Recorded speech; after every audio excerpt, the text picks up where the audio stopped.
করছি model question set two ফিজিক্সের এমসিকিউগুলোকে আমরা শুরু করছি। এখানে আমরা প্রথম কোশ্চেন দেখতে পাচ্ছি কোনটি ধারক দ্বারা বাধা পায়।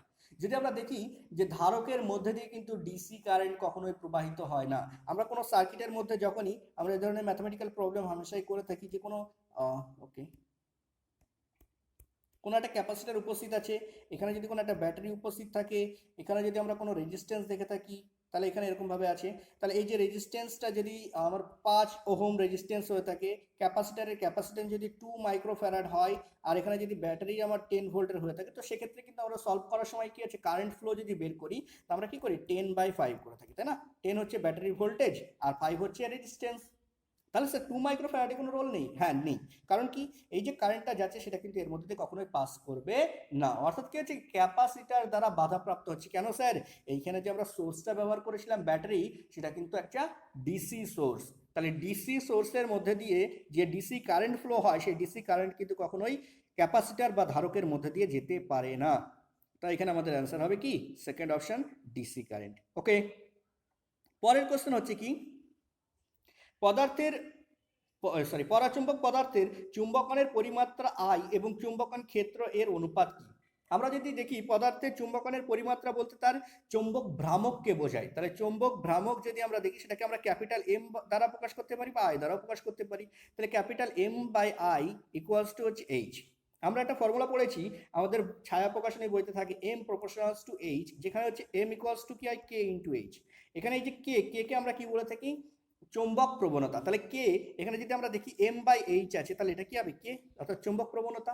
আমরা কি জানি, যত এক্সটার্নাল ফিল্ড, যদি আমরা দেখি কোনো একটা চৌম্বকীয় পদার্থ এখানে উপস্থিত আছে, একটা চৌম্বক পদার্থ, এই চৌম্বক পদার্থের মধ্যে দিয়ে আমরা কি করছি, বাইরে থেকে এক্সটার্নাল ফিল্ড অ্যাপ্লাই করছি, ম্যাগনেটিক ফিল্ড অ্যাপ্লাই করছি। এই ম্যাগনেটিক ফিল্ডের প্রভাব এখানে তিনটে ঘটনা দেখতে পাবো। একটা কি হচ্ছে না, এই ম্যাগনেটিক ফিল্ড লাইন্সগুলোকে বাইরে দিয়ে বের করে দেবে, এটা কি হচ্ছে ডায়াম্যাগনেটিক বা তিরস্চম্বক পদার্থ। যদি অয়স্চম্বক পদার্থের ক্ষেত্রে দেখি, তাহলে বাইরের যে ম্যাগনেটিক লাইনগুলো আছে সেগুলোকে ভিতর দিয়ে প্রবেশ করাবে, অর্থাৎ চৌম্বক বলরেখাগুলোকে ভিতর দিয়ে টেনে নেবে বাইরের গুলোকে। এটা হচ্ছে অয়স্চম্বক পদার্থ। পরচম্বক পদার্থ বাইরে থেকে ভিতর টানবে, কিন্তু খুব স্বল্প মাত্রায়। অর্থাৎ কি হচ্ছে, এটাই কিন্তু এদের চৌম্বক প্রবণতাকে নির্দেশ করছে। আর আমরা দেখি কি, এই যে বাইরের দিকে যে এইচ, সেই এইচ এর ভ্যালু যত বৃদ্ধি করব, তত কিন্তু এখানে বলরেখার সংখ্যা বাড়বে। আর বলরেখার সংখ্যা যত বাড়বে, তত কি হচ্ছে, চৌম্বক প্রবণতা কিন্তু বাড়বে। তার মানে কি, আমরা বলতে পারি এই এইচ এর মানের বৃদ্ধির সঙ্গে সঙ্গে, অর্থাৎ চুম্বকন ক্ষেত্রের মানের বৃদ্ধির সঙ্গে সঙ্গে কিন্তু চৌম্বক প্রবণতা বৃদ্ধি পাবে, অর্থাৎ কে এর ভ্যালু বৃদ্ধি পাবে। সো আমাদের এখানে অ্যান্সার যেটা হবে সেটা হচ্ছে কি, এইচ এর সঙ্গে বৃদ্ধি পায়। পরের কোশ্চেনে যদি আমরা চলে আসি, তাহলে কোশ্চেনটা বলছি কি, আই অ্যাম্পিয়ার তড়িৎবাহী এল মিটার দৈর্ঘ্যের একটি ঋজু পরিবাহীকে বাঁকিয়ে অর্ধবৃত্তাকার করা হলো, অর্ধবৃত্তের কেন্দ্রের চৌম্বক ক্ষেত্র কত হবে? আমরা যদি দেখি কোনো বৃত্তাকার পরিবাহীর ক্ষেত্রে, সেখানে তার কেন্দ্রের চৌম্বক ক্ষেত্র কত হয় না, আমরা জানি B equals to mu naught I by 2r হয়ে থাকে। তাহলে অর্ধবৃত্তের ক্ষেত্রে কি হবে, অর্ধেক হয়ে যাবে। তার মানে কি হবে, mu naught I by 4r হবে। তাহলে 4r। এখন কথা হচ্ছে স্যার, এখানে আর তো দেওয়া নেই, আমাদের কি বলে দিয়েছি, এল মিটার দৈর্ঘ্যের একটা ব্যাসার্ধ ছিল, একটা তার ছিল, সেটাকে আমরা বাকি অর্ধবৃত্ত করেছি। তার মানে কি, ওই অর্ধবৃত্তের পরিধিটাই কিন্তু কি, ওই এল মিটার দৈর্ঘ্যের সঙ্গে সমান। তাহলে আমরা জানি অর্ধবৃত্তের পরিধি কি হয়ে থাকে, পাই আর। তাহলে পাই আর ইকুয়ালস টু এল, তাহলে আর ইকুয়ালস টু কি হবে স্যার, এল বাই পাই হবে। তাহলে আমরা এখানে যদি পুট করি, তাহলে mu naught I by 4 into R এর জায়গাতে আমরা বসাচ্ছি এল, আর পাইটা উপরে চলে যাবে, গুণ হয়ে যাবে। আচ্ছা স্যার, এখানে কিন্তু অপশানে দেখুন স্যার, কোনো জায়গাতে কিন্তু শুধুমাত্র পাই নেই, আর মিউ নট তো নেই স্যার। তাহলে মিউ নটকেও আমাদেরকে সরাতে হবে। মিউ নটকে সরালে আমরা জানি মিউ নটের মান কত হয়, 4 পাই ইন্টু 10⁻⁷। তাহলে মিউ নটের ভ্যালুটা বসিয়ে দিলাম 4 পাই ইন্টু 10⁻⁷, তাহলে into I into pi by 4l। Okay, এবার এটাকে ক্যালকুলেশন করলে আমরা কি পাবো, 4 কেটে যাবে, তাহলে pi square I by L, pi square I by L into 10⁻⁷। তাহলে আমরা দেখি এখানে অপশনে pi square I by L into 10⁻⁷ first অপশনেই আছে। তাহলে আমাদের অ্যান্সার হবে কি, ফার্স্ট অপশন। সো আমরা এখানে সবগুলোকে ইরেজ করে দিই।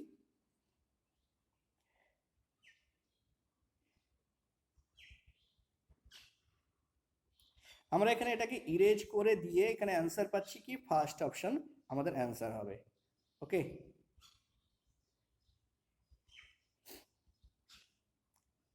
ওকে, চলো আমাদের ফার্স্ট অপশন অ্যান্সার হয়ে গেল। এবার পরের কোশ্চেনে আসি, বলছে 10 ওহম রোধ বিশিষ্ট একটি তারের দৈর্ঘ্য 10 বাড়ানো হলো, বলছে তারটির বর্তমান রোধ কত হবে। এখানে কিন্তু কতটুকু বাড়াচ্ছি সেটা আমাকে বলে দেয়নি, তো এখানে কোশ্চেনটা কিন্তু ইনকমপ্লিট। এই কোশ্চেনটা অ্যাকচুয়ালি যদি আমরা ভ্যালুগুলোকে সবগুলোকে কনসিডারেশন করি, তাহলে এখানে ভ্যালুটা আসবে কত 10%। তাহলে আমাদের এখানে অ্যান্সার, এখানে কোশ্চেনটা হবে 10% বাড়ানো হলো, তাহলে তারটির বর্তমান রোধ কত হবে। যদি আমরা দেখি এখানে সলিউশন পেপার আমরা সলিউশন করে দিয়েছি, এখানে আমাদের আছে এই যে R1 আমরা ধরে নিয়েছি কি রো ইন্টু L1/A1, কেননা রো দুই ক্ষেত্রে 10 লম্বা করছি, তার মানে কি আমার রো এর তো কোনো চেঞ্জ আসছে না, কেননা রো আমরা কি জানি পদার্থের প্রকৃতির উপর নির্ভর করে। যদি তামার তার থেকে থাকে তাহলে পরেও কিন্তু টানলে কিন্তু সেটা সোনা হয়ে যাবে না বা রূপো হয়ে যাবে না, যেটা তামা ছিল টানলে সেটা তামাই থাকবে। তাহলে রো এর মানের কোনো চেঞ্জ আসছে না, কিন্তু যেটা চেঞ্জ আসছে সেটা কি হচ্ছে স্যার, তারটা লম্বা হয়ে যাচ্ছে, মানে এল এর ভ্যালু চেঞ্জ আসবে। আর কি হবে স্যার, আমরা জানি কোনো তারকে টানার সঙ্গে সঙ্গে সেটা কিন্তু সরু হয়ে যায়, টেনে লম্বা করলে স্যার সেটা সরু হয়ে যায়। আর যদি সেটাকে চেপে আমরা বসিয়ে দিই তাহলে স্যার সেখানে কিন্তু সেটা মোটা হয়ে যায়। তাহলে এখানে কি হচ্ছে স্যার, টেনে লম্বা করছি মানে তারটা সরু হয়ে যাবে, মানে স্যার প্রস্থচ্ছেদের ক্ষেত্রফল কিন্তু পরিবর্তন হবে। তাই আমরা এখানে রো ইন্টু L1/A1 করেছি। ওকে, পরে দ্বিতীয় ক্ষেত্রে আমরা ধরছি জানি না কতটুকু হয়েছে, আমরা L2 ধরে নিচ্ছি, তাহলে রো ইন্টু L2/A2। এখন কথা হচ্ছে L2 কতটুকু স্যার, আমরা বলেছি 10% বাড়াবো, তাহলে 10% মানে কি স্যার, প্রথমে তো L1 ছিলই, তার সঙ্গে 10% বাড়িয়েছি, কার L1 এর 10%, তাহলে আমাদের ভ্যালু হচ্ছে কত 1.1 L1, তাহলে মানে L2/L1 কত পেলাম আমরা স্যার 1.1। ওকে, পরে দেখছি যে আমরা কি জানি তারটাকে টেনে লম্বা করছি মানে তার আয়তনের কোনো পরিবর্তন হয়নি, তাহলে আয়তন আমরা কি জানি ক্ষেত্রফল ইন্টু দৈর্ঘ্য, তাহলে ক্ষেত্রফল ছিল এ আর দৈর্ঘ্য ছিল এল, তাহলে A into L equals to constant, অর্থাৎ A1 L1 equals to L2 আমরা বলতে পারি।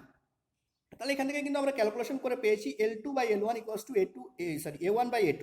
এখান থেকে আমরা কি ভ্যালু পেয়েছি না, এই যে L2/L1 আমাদের কত এসেছিল 1.1, তাহলে এখানে A1/A2 কত হবে 1.1।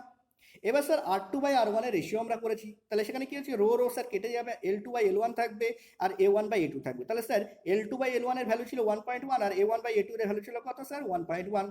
তাহলে 1.1 ইন্টু 1.1 ইন্টু এই যে স্যার R1টা ওদিকে গেলে মাল্টিপ্লাই হয়ে যাবে বা গুণ হয়ে যাবে, তাহলে স্যার এখানে গুণ করে আমরা পাচ্ছি 1.21।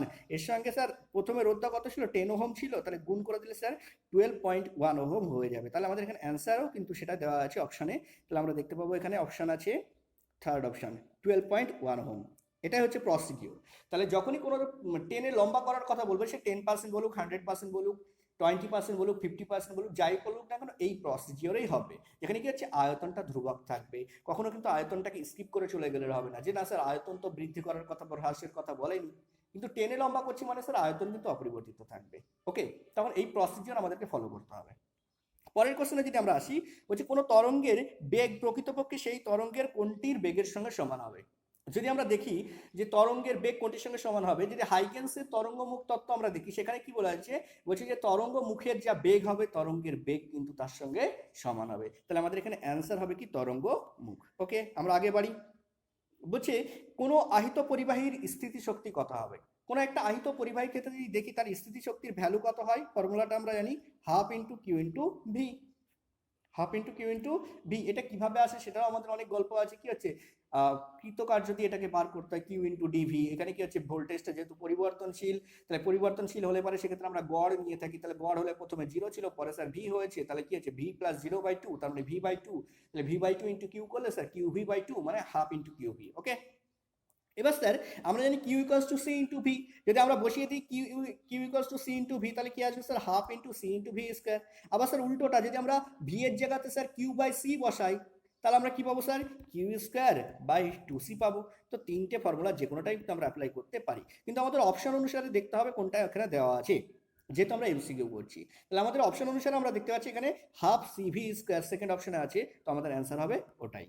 পরের কোশ্চেন আমরা যদি আসি, বলছে একটি লেন্স বায়ুতে অভিসারী এবং জলে অপসারী লেন্স হিসেবে ক্রিয়া করে, লেন্সটির উপাদানের প্রতিসরাঙ্ক। আমরা জানি একটা অভিসারী লেন্স কখনো অপসারী লেন্স হিসেবে কাজ করবে যদি কি হচ্ছে সে এমন কোনো মাধ্যমে আছে যেখানে কি হচ্ছে সেই মাধ্যমের প্রতিসরাঙ্ক ওই লেন্সের উপাদানের প্রতিসরাঙ্ক থেকে বেশি হয়। তার মানে কি স্যার, এখানে আমরা দেখতে পাচ্ছি বায়ুতে অভিসারী আছে, মানে কি বায়ুতে থাকাকালীন কিন্তু ওর যে প্রতিসরাঙ্ক লেন্সের উপাদানের প্রতিসরাঙ্ক যদি আমরা ধরি মিউ, তাহলে সেই মিউটা কিন্তু অবশ্যই কি আছে বায়ুর প্রতিসরাঙ্ক থেকে বেশি আছে, তাহলে মিউ গ্রেটার দ্যান 1।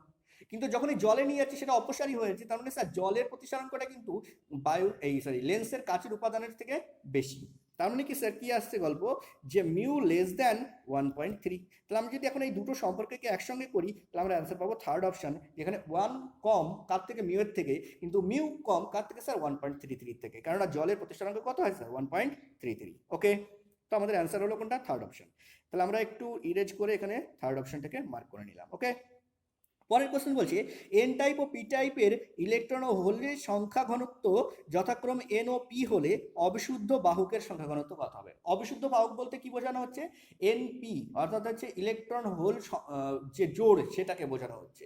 তাহলে ইলেকট্রন হোলের জোড়ের সংখ্যা যদি এন হয়, সরি এখানে এন তো আমরা ইউজ করেছি, তাহলে আমরা এটা এক্স বলছি। ওকে, যদি এক্স হয় তো আমরা জানি কি এদের সঙ্গে সম্পর্কে কি হবে, X square equals to N into P. তাহলে এক্স ইকুয়ালস টু কত হবে, root under N into P. তাহলে আমাদের এখানে অ্যান্সার হবে সেকেন্ড অপশন বি। পরের কোশ্চেন বলছে কোনো মাধ্যমের পরাবৈদ্যুতিক ধ্রুবক, যদি আমরা দেখি কোনো মাধ্যমের পরাবৈদ্যুতিক ধ্রুবক কিন্তু সবসময় তার আপেক্ষিক তড়িৎ ভেদ্যতার সঙ্গে সমান হয়। ওকে, এর এক্সপ্লেনেশন আমরা পরে চ্যাপ্টারে যখন পড়বো অন্য কোশ্চেনে যদি আসে তো সেখানে আমরা দেখিয়ে দেবো। ওকে, পরের কোশ্চেন বলছে নিচের কোনটি অর্ধ পরিবাহী। যদি নিচের কোনটি অর্ধ পরিবাহী বলে তাহলে আমরা দেখতে পাবো বিভিন্ন ক্ষেত্র আছে, মৌলরূপে কিছু অর্ধ পরিবাহী পাই, কিছু পদার্থ যৌগ রূপে আমরা পেয়ে থাকি সেটা অজৈব যৌগ রূপে, আবার কিছু আছে জৈব যৌগ রূপে কিন্তু আমরা অর্ধ পরিবাহী দেখতে পাবো। এখানে আমরা সেটার এক্সাম্পল আমরা লিখেছি সলিউশন পেপারে। এখানে আছে কি স্যার না, মৌলরূপে অর্ধপরিবাহী কে সিলিকন আর জার্মেনিয়াম। যদি যৌগরূপে দেখি তাহলে গ্যালিয়াম আর্সেনাইড, গ্যালিয়াম ফসফাইড, এরা হচ্ছে কি স্যার যৌগরূপে অর্ধপরিবাহী। আবার যদি দেখি যে স্যার জৈব যৌগরূপে, সেটা হচ্ছে কি স্যার অ্যানথ্রাসিন কিন্তু একটা জৈব যৌগরূপে অর্ধপরিবাহী। তাহলে আমাদের এখানে অ্যান্সার কি হবে স্যার, অপশনগুলো যদি দেখি সেটা হচ্ছে গ্যালিয়াম আর্সেনাইড, যেটা এটা হচ্ছে কি যৌগরূপে একটি অর্ধপরিবাহী। ওকে, পরের কোশ্চেন আমরা যদি আসি, বলছে এ ক্ষেত্রফল যুক্ত কোনো লুপে আই তড়িৎ প্রবাহিত হলে চৌম্বক ভ্রামকের মান কি হবে। আমরা জানি চৌম্বক ভ্রামকের বহু ফর্মুলা আছে এবং বিভিন্নভাবে আমরা নির্ণয় করতে পারি। আমরা সলিউশন পেপারের দিকে যাব, সেখানে আমি সবগুলোকে লিখে দিয়েছি। বলছে চৌম্বক ভ্রামক বিভিন্ন ক্ষেত্রে, যেমন কি আছে পরিবাহী কুণ্ডলীর জন্য যদি বলি তাহলে সেখানে কি আছে চৌম্বক ভ্রামক M equals to I A. যদি আধানের ক্ষেত্রে বলি, যে কোনো একটা আধান বৃত্তপথে ঘূর্ণায়মান আছে তাহলে তার ক্ষেত্রে কি হবে sir Q V R by two. যদি আমরা দণ্ড চুম্বকের ক্ষেত্রে দেখি তাহলে কিউ এম ইন্টু টুয়েলভ। এখানে স্যার কিউ এমটা কি, কিউ এমটা হচ্ছে চুম্বকের মেরু শক্তি, আর টুয়েলভটা কি স্যার তার যেটা কার্যকরী দৈর্ঘ্য, একটা দণ্ড চুম্বকের কার্যকরী দৈর্ঘ্য, যেটা অ্যাকচুয়াল দৈর্ঘ্য নয় কিন্তু কার্যকরী দৈর্ঘ্য। কারণ কি আমরা জানি কি একটা দণ্ডচুম্বকের ক্ষেত্রে দুই মেরুতে একদম দুই প্রান্ত ভাগে কিন্তু মেরু অবস্থান করে না, প্রান্ত থেকে একটু আগে কিন্তু মেরুগুলো অবস্থান করে, ওই জন্য কার্যকরী দূরত্বটাকে আমরা নিয়ে থাকি। তাহলে আমাদের এখানে অ্যান্সার হচ্ছে কি স্যার না আই ইন্টু এ পরিবাহী কুণ্ডলীর জন্য। ওকে, পরের কোশ্চেনে যদি আসি, বলছি একই বেগে লম্বভাবে কোনো চৌম্বক ক্ষেত্রে নিক্ষেপ করা হলে সবচেয়ে বেশি বল অনুভব করবে কে। যদি আমরা দেখি চৌম্বক বলের ফর্মুলা, তাহলে সেখানে কি আছে F equals to Q into V into B, V cross B হয়, তো এখানে আমরা কিউ ভিবি বলছি। এখানে যদি দেখি একই বেগে, মানে ভি সবার ক্ষেত্রে সেম, তাহলে ভি এর উপরে তো ডিপেন্ড করবে না। আচ্ছা স্যার চৌম্বক ক্ষেত্রে, তাহলে কোনো চৌম্বক ক্ষেত্র মানে কি সেই চৌম্বক ক্ষেত্রের মানও কিন্তু নির্দিষ্ট, তার মানে স্যার আমরা এক কথায় বলতে পারি এফ প্রপোর্শনালস টু কিউ, অর্থাৎ কিউ যত বাড়বে এফ তত বেশি হবে। তাহলে এখানে কার চার্জ সব থেকে বেশি, আমরা জানি ইলেকট্রন আর প্রোটনের চার্জ সমান হয়, কিন্তু ইলেকট্রনের চার্জ স্যার ঋণাত্মক হয়। তাহলে স্যার এদের গল্প বাদ দিলাম, আগে যাই। হিলিয়াম প্লাস বলেছে, স্যার হিলিয়ামের ক্ষেত্রে আমরা জানি দুটো প্রোটন থাকে, এখানে হিলিয়াম প্লাস বলেছে মানে কি স্যার সেখানে কিন্তু একটাই দুটো প্রোটন দুটো ইলেকট্রন থাকে, তো এখানে একটা ইলেকট্রন কিন্তু কম আছে স্যার, তার মানে কি হচ্ছে এখানে কিন্তু দুটো প্রোটন একটা ইলেকট্রন আছে, মানে কি আলটিমেট চার্জটা কিন্তু প্রোটনের সঙ্গে সমান। যদি আমরা দেখি লিথিয়াম 2+, এখানে কিন্তু 2+ অবস্থায় আছে, মানে কি স্যার দুটো প্রোটন এক্সট্রা আছে। আমরা জানি লিথিয়ামের ক্ষেত্রে তিনটে প্রোটন তিনটে ইলেকট্রন থাকে, কিন্তু দুটো ইলেকট্রন কম আছে, একটা ইলেকট্রন আছে, তাহলে তিনটে প্রোটন একটা ইলেকট্রন, মানে কি একটা ইলেকট্রন একটা প্রোটনকে কিন্তু নিউট্রালাইজ করে দিচ্ছে, কিন্তু তখনও কিন্তু দুটো প্রোটন এক্সট্রা থেকে যাচ্ছে, তার মানে স্যার দুটো প্রোটনের চার্জের সঙ্গে সমান। অর্থাৎ কি হচ্ছে এখানে কিন্তু ম্যাক্সিমাম চার্জ আমরা কোথায় পাচ্ছি, Li2+ এর ক্ষেত্রে, আর এটাই হবে আমাদের অ্যান্সার। তাহলে আমাদের অ্যান্সার হবে Li2+ কিন্তু ম্যাক্সিমাম বল অনুভব করবে, কারণ এর চার্জ সব থেকে বেশি। পরের কোশ্চেনে যদি আমরা আসি, বলছে এফ ফোকাস দৈর্ঘ্য বিশিষ্ট উত্তল লেন্স দ্বারা গঠিত চাঁদের প্রতিবিম্বের ক্ষেত্রফল কি হবে। আমরা একটু সলিউশন পেপারে যাব, কারণ এখানে জায়গা আমাদের শর্ট, আমরা সলিউশন পেপার থেকে সলভ করব। এই যে এখানে আমরা একটা ডায়াগ্রাম এঁকেছি, এটা আমার কি হচ্ছে একটা চাঁদের স্ট্রাকচার আছে, এটা আমরা প্রধান অক্ষ এঁকেছি যেটা আমাদের লেন্সকে ক্রস করে যাচ্ছে, এদিকে কি হচ্ছে আমরা একটা প্রতিবিম্ব পাচ্ছি। তাহলে চাঁদের উপরিভাগ থেকে একটা আলোক রশ্মি আসছে যেটা একদম পাস করে চলে যাচ্ছে এদিকে, আর এদিকে কি হচ্ছে চাঁদের নিম্নভাগ থেকে একটা আলোক রশ্মি, ওহো চাঁদের নিম্নভাগ থেকে একটা আলোক রশ্মি এসে কি হচ্ছে এরকম উপরিভাগে এখানে কিন্তু একটা প্রতিবিম্ব গঠন করেছে, তাই না। তাহলে আমরা যদি দেখি এখানে থিটা কোণ উৎপন্ন হয়েছে, আমরা ডায়াগ্রামটাকে ক্লিয়ার করে দিই, এখানে ছবিতেই আমরা দেখাচ্ছি। ওকে, ওকে, এখানে দেখতে পাচ্ছি আমরা যেখানে থিটা কোণ উৎপন্ন হচ্ছে, এদিকেও একটা থিটা কোণ উৎপন্ন হচ্ছে। যদি আমরা দেখি এই যে এটা হচ্ছে ও, যেটা আলোক কেন্দ্র বলা হয়, এখানে হচ্ছে বি, এটা হচ্ছে এ। ওকে, তাহলে আমরা দেখতে পাচ্ছি এখানে ট্যান থিটা ইকুয়ালস টু কি, আমরা যদি থিটা রেসপেক্টে দেখি এখানে কি হচ্ছে খুবই ক্ষুদ্র, কেননা লেন্স কিন্তু খুবই ক্ষুদ্র হয়ে থাকে, কারণ আমাদের ডায়াগ্রাম অনুসারে বড় মনে হচ্ছে কিন্তু আলটিমেটলি এটা কি খুবই ক্ষুদ্র হয়ে থাকে। ওকে, তাহলে ট্যান থিটা ইকুয়ালস টু কি হচ্ছে, আমরা জানি লম্ব বাই অতিভুজ, সরি লম্ব বাই ভূমি, লম্ব বাই ভূমি। তাহলে এখানে এ বি হচ্ছে আমাদের কি লম্ব, আর ভূমি কোণটা ওবি হচ্ছে আমাদের ভূমি, তাহলে লম্ব বাই ভূমি হচ্ছে কি ট্যান থিটা। আচ্ছা, এখানে স্যার লম্বের ভ্যালুটা কত, আর লম্বের ভ্যালুটা কত আর, এই যে উপরের অংশ, ও এখানে বি এখানে না, আচ্ছা তাহলে এখানে এটা সি করে নেব আমরা, এইখানে বিন্দু একটা দিয়ে দিচ্ছি যেটা হচ্ছে সি, তাহলে এইখানে বিটা আমাদের এটা সি হয়ে যাবে, তাহলে এসি বাই ওবি। আচ্ছা, তাহলে এসি ইকুয়ালস টু আর, আর ওবি ইকুয়ালস টু কত এফ, ক্লিয়ার। তাহলে এখানে আমরা দেখতে পাচ্ছি কে ইকুয়ালস টু কি হবে আর এফ, কেন স্যার ট্যান থিটা তো একটা কনস্ট্যান্ট, তাহলে ট্যান থিটার ভ্যালু কিন্তু নির্দিষ্ট, তাহলে কে ইকুয়ালস টু আর এফ, তাহলে আর ইকুয়ালস টু কি হবে স্যার কে এফ হবে। ওকে, তাহলে যদি চাঁদ আমরা জানি সার্কুলার হয়ে থাকে, তাহলে সার্কুলার বা বৃত্তাকার হয়, তো চাঁদের ক্ষেত্রে বৃত্তাকার অংশের ক্ষেত্রে আমরা ক্ষেত্রফল কিভাবে বের করি না স্যার পাই আর স্কয়ার, তাহলে এখানে পাই আর স্কয়ার যদি ফর্মুলা লাগাই, আর এর ভ্যালু আমরা স্যার পেয়েছি কে এফ, বসিয়ে দিলে পরে কে স্কয়ার এফ স্কয়ার হয়ে যাবে, তাহলে স্যার পাই একটা ধ্রুবক কে একটা ধ্রুবক, তাহলে পাই স্কয়ার পাই কে স্কয়ারটাকে আমরা সরিয়ে দিলে তাহলে আমরা পাচ্ছি কি স্যার এরিয়া বা ক্ষেত্রফল প্রপোর্শনাল টু এফ স্কয়ার, মানে আমাদের স্যার কি হবে ফোকাসের দূরত্বের বর্গের সঙ্গে সমানুপাতিক হবে। তাহলে আমরা এখানে অ্যান্সারে দেখতে পাবো এইখানে সেকেন্ড অপশন আছে এফ স্কয়ারের সঙ্গে সমানুপাতিক। ওকে, তাহলে আমরা পরের কোশ্চেনে আসবো, যেখানে বলেছি কোনো অর্ধপরিবাহী নিষিদ্ধ অঞ্চলের শক্তি পার্থক্য কত হয়ে থাকে। ওকে, আমরা যদি দেখি কোনো অর্ধপরিবাহীর ক্ষেত্রে নিষিদ্ধ অঞ্চলের শক্তি পার্থক্য সাধারণত একের আশেপাশে দিয়ে থাকে, অর্থাৎ অন অ্যান এভারেজ আমরা 1 ইলেকট্রন ভোল্ট বলতে পারি। তাহলে আমাদের অ্যান্সার হবে কি 1 ইলেকট্রন ভোল্ট। তাহলে এই হচ্ছে আমাদের 14টা কোশ্চেন, আমরা মডেল কোশ্চেন সেট 2 থেকে সলভ করলাম ফিজিক্সের ক্ষেত্রে। আমরা পরে পরে আরও ভিডিও আনবো, সমস্ত ভিডিওগুলো আমরা কভার করার চেষ্টা করব মে মাসের মধ্যে।